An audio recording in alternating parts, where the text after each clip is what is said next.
There are a lot of characters in the Marvel Universe, and some are bound to be shitty. This is especially true in the case of the X Men.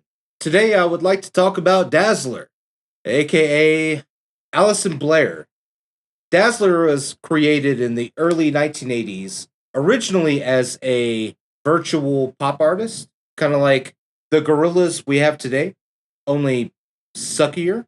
But the record company that was going to do Dazzler pulled out at the last minute, just like I do, like every night.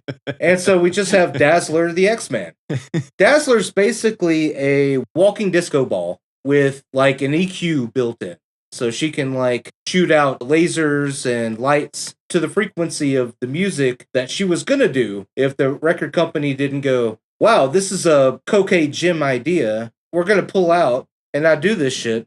The record company was like, look, we're about to sign Jim. She's truly outrageous. We can't do a double take with Dazzler. I'm sorry. Yeah, that's a really good point. She's a lot like Jim in the holograms.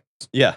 Except they had a robot machine that would hologram them. She has it built in, so I guess that's kind of cool that she can do what Jim does without the robot. So Dazzler, the human disco ball, sucks ass. Agreed. Now, the thing is, with characters like her and Jubilee, characters that have kind of shitty powers, like you try to write them into a comic and Sabretooth's coming at him and they're like, pew, pew, pew, pew, pew, pew. And he's like, well, I'm going to crush you, bitch. And they're like, oh, shit. They tend to reboot these characters into more powerful characters. So eventually Dazzler is like an Omega level mutant. What's the difference, for people that don't know, what's the difference between Dazzler and Jubilee? So, you know why Dazzler sucks. Because she's like Jubilee, and Jubilee sucks. So, Jubilee is able to produce fireworks from her hands. That's the easiest way to put it. So she can go, pew, pew, pew, and maybe she could blind you, or you're like, ow, that hurt. Hey, stop it.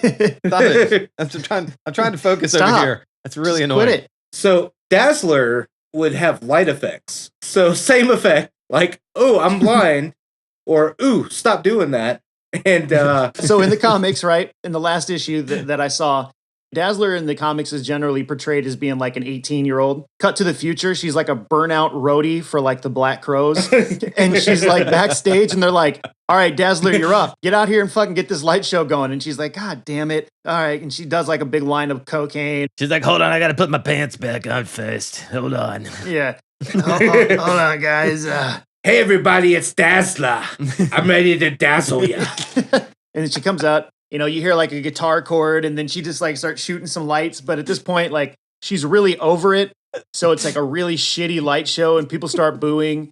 And that's like, that's the comic. A couple times she accidentally shoots a real laser at a guy, just like vaporizes him. She's like a heroin addict now, right? So she's kind of half nodding off because she's like doing heroin with the band backstage. And so she nods off and she accidentally shoots a guy in the crowd. There's a big lawsuit. And that's how her comic ends, is that she goes to jail for murdering a concert goer with her shitty light show.